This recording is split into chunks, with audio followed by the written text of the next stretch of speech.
नमस्कार। आज हम स्रोतों के जरिए सतयुग की एक बहुत ही जानी मानी कहानी की गहराई में उतर रहे हैं।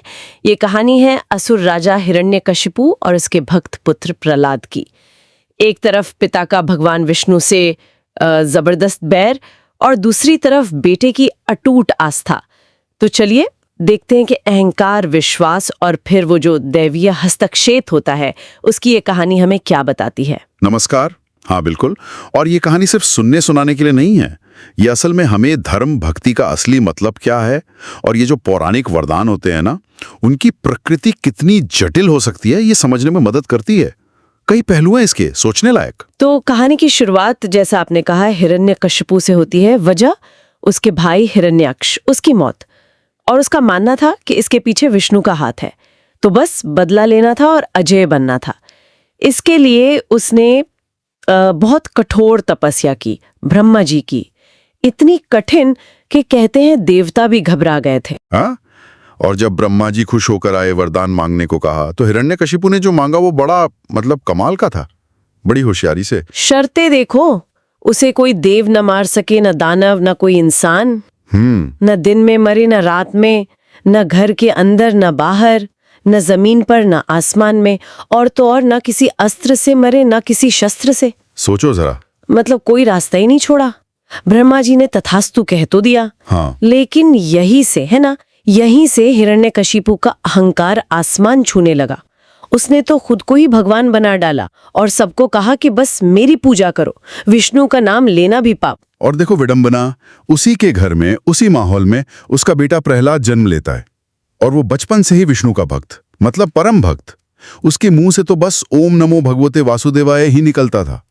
ये सिर्फ भक्ति नहीं थी, एक तरह का शांत विरोध भी था अपने पिता के खिलाफ। पिता ने कितनी कोशिश की होगी, समझाया, धमकाया, गुरुओं के पास भेजा कि इसे समझाओ, इसे रास्ते पे लाओ, पर प्रहलाद, वो तो अपनी भक्ति से हिले ही नहीं।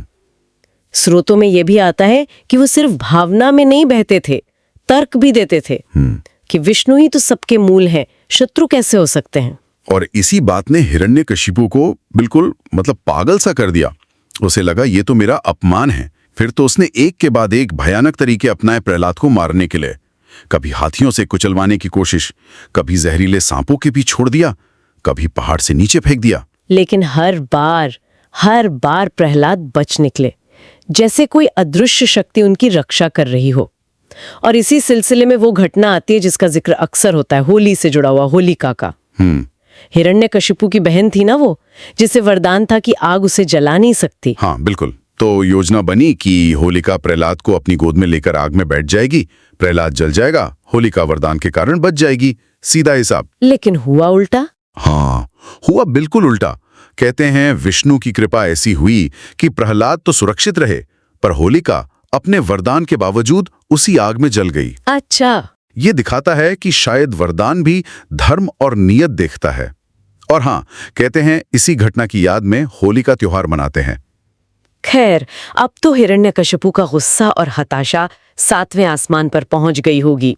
उसने भरी सभा में प्रहलाद को बुलाया और एकदम गरज कर पूछा, तू जो कहता है तेरा विष्णु हर जगह है, सर्वव्यापी है, तो बता, क्या वो इस खंभे में भी है? और उसने खंभे की तरफ इशारा किया। प्रहलाद ने उतनी ही शांति से जवाब दिया, हाँ पिताश्री, वो तो कण कण में है, इस खंभे में भी निश्चित रूप से है। और बस इतना सुनना था कि हिरण्यकशिपु गुस्से में आग बबूला हो गया। उसने अपनी गदा उठाई, या शायद तलवार, और पूरी ताकत से उस खंभे पर दे मारी। और तभी वो हुआ जिसकी किसी ने कल्पना भी नहीं की थी। वो खंभा एक जोरदार आवाज के साथ फट गया और उसमें से प्रकट हुए भगवान विष्णु, लेकिन अपने सामान्य रूप में नहीं, बल्कि नरसिंह अवतार में, आधा शेर आधा इंसान। वो रूप ही अद्भुत था। और वो रूप ऐसा था जो हिरण्यकशिपु के वरदान की हर शर्त को काटने के लिए ही बना था। ये देखने दिलचस्प है कि कैसे। हाँ, ये बहुत बारीकी से रचा गया था। देखो, नरसिंह भगवान ने हिरण्यकशिपु को पकड़ा कब? शाम के समय, गोधूली बेला।